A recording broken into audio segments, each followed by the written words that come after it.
Welcome back to Man Down Sports, man. I got another video for y'all today, and this one is very interesting.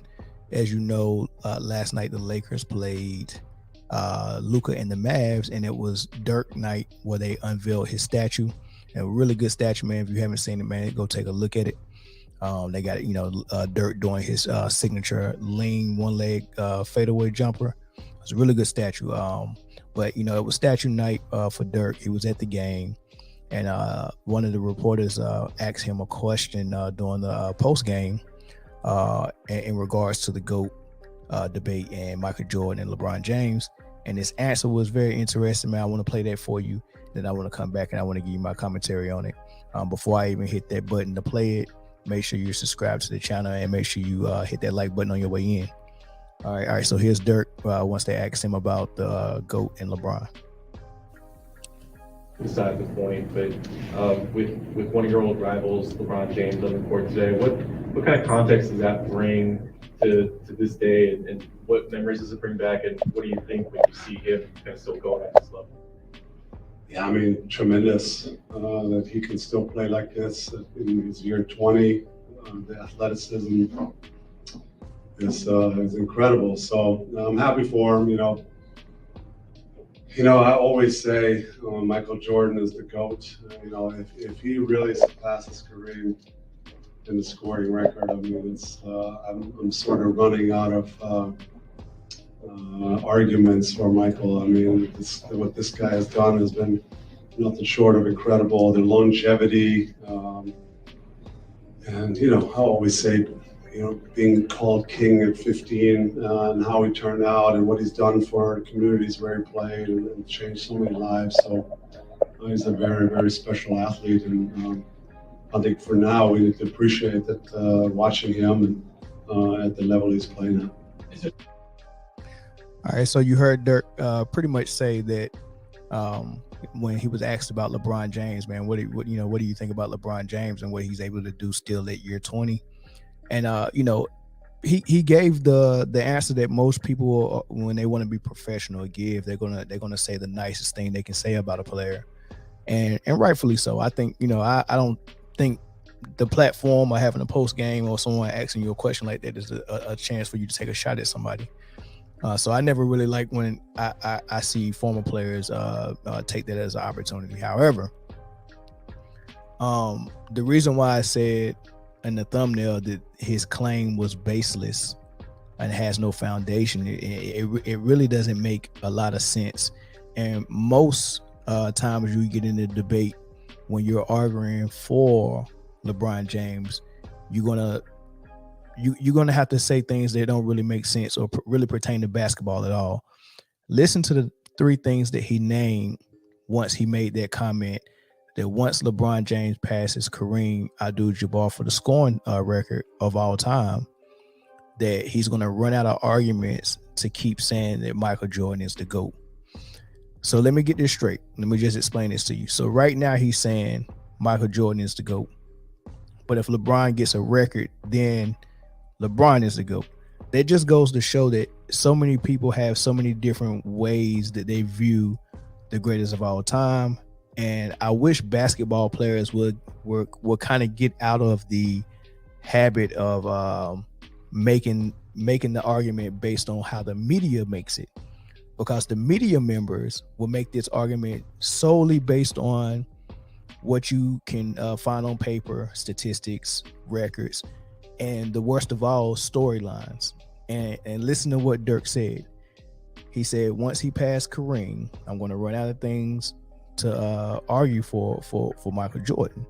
And he said, if you look at what LeBron has done, and he named three things. One thing was the longevity.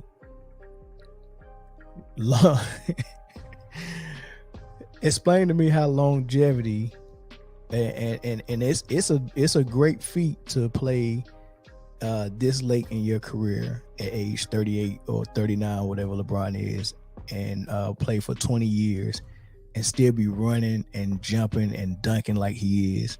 That is amazing. So him playing long and taking care of his body is one thing. Him being the best that ever done it is totally separate from how long you played. right? So I can on one end say that LeBron James is probably the best to play in the NBA this late, or he's the best player I've seen in year 20 or something like that. But I don't understand how they're making the connection that if you're good in year 20, then that means you're the GOAT, right? I really don't understand how that. So that's one reason, or one thing that makes this whole thing baseless and with no foundation, right? Because if I'm thinking about who the GOAT is, I'm going to think about who the best basketball player I ever seen. And if you ask me who the best basketball player I ever seen, I'm going to start describing basketball attributes. Like, all right, this dude mastered this. This dude played this way. This dude play, those are the type of things. Like basketball. Tell me about basketball, right? Not a storyline, not some sweet story he played forever. Then the second thing he named is that they were calling him king at age 15. So that's going along the lines of he met high expectations. He had high expectations when he was 15, and he exceeded those high expectations. That's great. That's a storyline.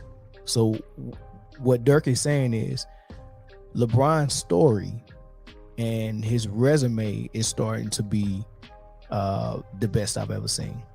But Michael Jordan as a player, what most people are saying that watch the game, most people are saying Michael Jordan as a player is the best I've ever seen. Right? And in order for you to be in that conversation, I think you get the first and foremost got to be a better player than MJ, or equal, like Kobe was. If you don't meet MJ as a player, if you don't master more things than he mastered, you don't master the same things he mastered, at least there's really no discussion, unless your resume is so overwhelmingly great or greater than his that we have to say, well, shoot, I mean, well, maybe LeBron's style of play is what we should all inspire to play like, right?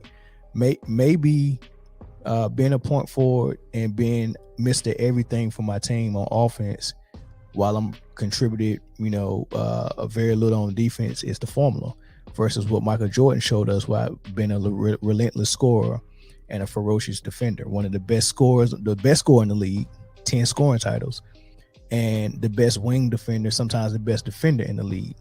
Defensive player of the years, multiple first team defenses, I think 9, steals champion, averaging 1.5, 1.6 blocks a game. So being a great defender, best scorer is a good formula, and playing within a system off the ball versus I got the ball all the time on offense. And I'm doing so much on offense, I have to rest on defense, and I have to let other teammates guard the greatest offensive player on the team because I don't have the energy to do it. Which formula is better? Well, Michael Jordan's formula was duplicated by Kobe and a couple other people, and it worked. LeBron James' formula has been duplicated by Westbrook, Harden, Luka, and all that has given them was MVPs and early playoff exits, right? So I think the play style is validated on one hand, but not the other, right? So anyway, then the third thing he mentioned the longevity. He mentioned being called king at 15, and then he said something about him being great in the community. People, like, what does that got to do with being the greatest basketball player we ever seen? Right. So basically what people who are arguing for LeBron is telling you is that because he's such a great guy, and because he played long, and because he met these high expectations coming out of high school, we should call him the GOAT and the greatest of all time.